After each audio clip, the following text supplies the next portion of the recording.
जय हिंद, वंदे मातरम। दोस्तों बहुत बहुत स्वागत है आप सभी का न्यूज इंडिया में। पर अभी तक आपने इस वीडियो को लाइक नहीं किए तो लाइक कर लीजिए, चैनल पे नए हैं तो चैनल को सब्सक्राइब कर लीजिए, साथ में बेल आइकन भी प्रेस कर लीजिए और वीडियो को ज़्यादा से ज़्यादा शेयर कीजिए। तो चलिए वीडियो स्टार्ट करते हैं। आपको बता दें, प्रधानमंत्री नरेंद्र मोदी ने रविवार को मकर संक्रांति के अवसर पर वंदे भारत एक्सप्रेस ट्रेन को हरी झंडी दिखाई है। यह कार्यक्रम वीडियो कॉन्फ्रेंसिंग के जरिए हुआ है। अब देश में वंदे भारत ट्रेन की संख्या 8 हो गई है। यह एक्सप्रेस ट्रेन सिकंदराबाद और विशाखापट्टनम के बीच चलेगी। पीएम मोदी ने इस दौरान देशवासियों को मकर संक्रांति और पोंगल की शुभकामनाएं भी दी है। उन्होंने कहा कि यह वंदे भारत एक्सप्रेस ट्रेन तेलंगाना आंध्र प्रदेश के बीच विरासत को जोड़ने का काम करेगी। यह हमारी आस्था को भी जोड़े रखेगी। आस्था और पर्यटन से जुड़े स्थल ट्रेन के रूट पर पड़ते हैं, इसलिए धार्मिक रूप से भी भारत को मजबूती मिलेगी।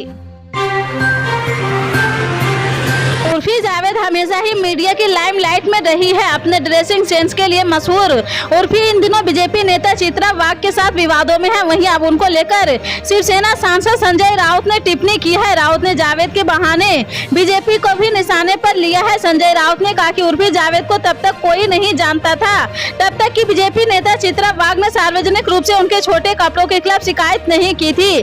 पार्टी के मुखपत्र सामना के लिए अपने साप्ताहिक कॉलम रोक टोक में संजय राउत ने लिखा है कि महाराष्ट्र की राजनीति इस हद तक जा चुकी है कि अब उर्फी जावेद के कपड़ों के अलावा कोई मुद्दा नहीं बचा है। प्रकृति के चक्र में दखल देने के लिए मनुष्य को प्रकृति के प्रकोप का सामना करना पड़ता है। इसी का नतीजा है कि उत्तराखंड का जोशी मठ है। यह इलाका इन दिनों पूरे देश में चर्चा का विषय बना हुआ है। जोशी मठ में भूस्खलन के बाद प्रशासन ने सैकड़ों लोगों को सुरक्षित स्थानों पर पहुंचाया। अब सुरक्षित जोन में बने मकानों को तोड़ने का काम जारी है। इस बीच अधिकारियों की एक टीम की जाँच रिपोर्ट ने लोगों को चिंता में डाल दिया है, जिसमें बताया जा रहा है कि जोशी मठ की तरह अब अहमदाबाद के लोगों को भी ऐसी ही स्थिति का सामना करना पड़ सकता है। शोधकर्ताओं का कहना है कि समुद्र के बढ़ते स्तर और जलवायु परिवर्तन के कारण गुजरात की लगभग 110 किमी की तटरेखा कटाव का सामना कर रही है। आज देश के प्रधानमंत्री नरेंद्र मोदी ने सेना दिवस के खास मौके पर अपनी शुभकामनाएं दी है। इस बाबत उन्होंने ट्वीट करते हुए कहा कि सेना दिवस पर मैंने सभी सैन्य कर्मियों, वेटरन्स और उनके परिवारों को अपनी शुभकामनाएं देता हूं। हर भारतीय को हमारी सेना पर गर्व है।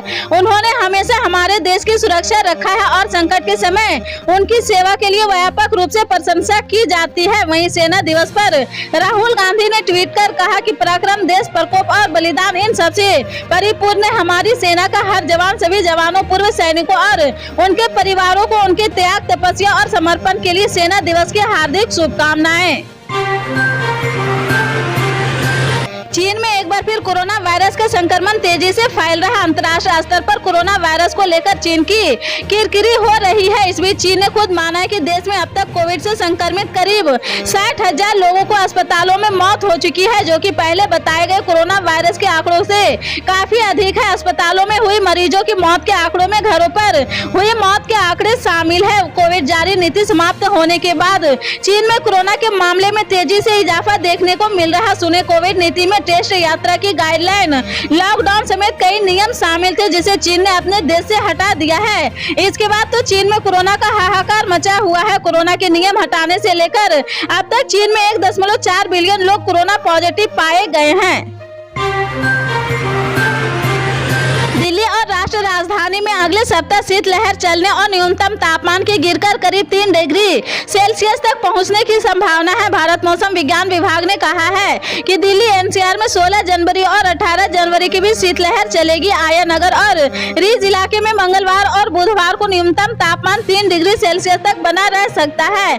मौसम विभाग के अधिकारी ने बताया कि इस क्षेत्र में बड़ी संख्या में जल निकायों और नदियों के कारण सिंधु गंगा के मैदानों में बहुत अधिक नमी है। एक बार पश्चिमी विक्षोभ के कारण पीछे हटने के बाद उत्तर पश्चिमी ठंडी हवाएं मैदानी इलाकों की ओर चलने लगेगी। केंद्रीय प्रदूषण नियंत्रण बोर्ड के आंकड़ों के मुताबिक शाम 7 बजे वायु गुणवत्ता सूचकांक दर्ज किया गया है। दिल्ली और राष्ट्रीय राजधानी क्षेत्र में अगले सप्ताह शीतलहर चलने और न्यूनतम तापमान के गिरकर करीब 3 डिग्री सेल्सियस तक पहुँचने की संभावना है। भारत मौसम विभाग ने शनिवार को यह जानकारी दी है। येती एयरलाइंस का एक ATR-72 विमान पोखरा के पास दुर्घटनाग्रस्त हो गया है। काठमांडू से पोखरा के लिए उड़ान भरने वाला येती एयरलाइंस का ATR-72 विमान रविवार सुबह 11 बजे कास्की जिले के पोखरा में दुर्घटनाग्रस्त हो गया है। अब तक कुल 45 शव बरामद किए गए हैं। मुख्य जिला अधिकारी टेड बहादुर केसी ने स्थानीय मीडिया को यह जानकारी दी है, जबकि इस प्लेन क्रैश में और ज्यादा लोगों की मौत होने की आशंका है। विमान में कुल 68 यात्री और चालक दल के 4 सदस्य सवार थे। येती एयरलाइंस के प्रवक्ता दूरदर्शन बरतौला ने मीडिया को बताया कि पुराने हवाई अड्डे और पोखरा अंतर्राष्ट्रीय हवाई अड्डे के बीच दुर्घटनाग्रस्त हुए विमान में कुल 68 यात्री और चालक दल के 4 सदस्य सवार थे। सर्दी की छुट्टियों के बाद पटना में स्कूलों को फिर से खोलने का आदेश जारी कर दिया गया है। पटना के डीएम चंद्रशेखर ने 16 जनवरी से सभी सरकारी और प्राइवेट स्कूलों को खोलने का आदेश जारी किया। हालांकि शीतलहर और ठंड का सितम जारी है, लेकिन तापमान में पहले से कम गिरावट देखी जा रही है। एहतियात के तौर पर पटना में स्कूल खोलने के समय में बदलाव किया गया है। डीएम द्वारा जारी नोटिस में लिखा है कि राज्य में मौसम पहले से बेहतर हो रहा है, लेकिन अभी भी ठंड है। खासकर सुबह और शाम के वक्त ठंड ज्यादा है, इसलिए बच्चों की सुरक्षा को देखते हुए सुबह स्कूल खोलने के समय में बदलाव किया गया है। अब स्कूलों की घंटी सुबह 9:30 बजे से बजेगी। जारी नोटिफिकेशन के अनुसार सभी स्कूलों में सुबह 9:30 बजे से दोपहर 2:30 बजे तक पढ़ाई होगी। इसके साथ ही सभी एकेडमिक एक्टिविटीज को भी फिर से शुरू करने का फैसला किया गया है। रूस और यूक्रेन के युद्ध को 1 साल होने वाले हैं। इस युद्ध में रूस को उम्मीद के मुताबिक कामयाबी नहीं मिली है।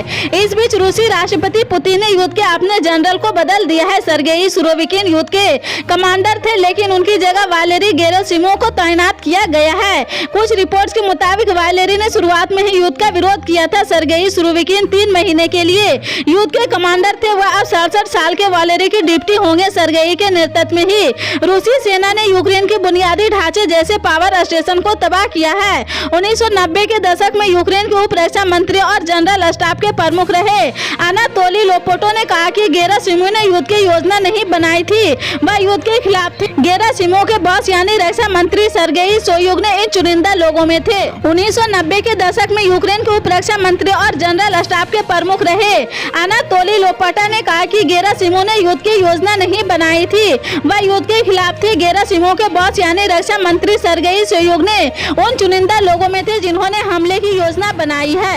इसी तरह की पल पल के अपडेट जानने के लिए जुड़े रहे हमारे न्यूज इंडिया के साथ। मिलते हैं अगली बड़ी खबर में, तब तक के लिए जय हिंद।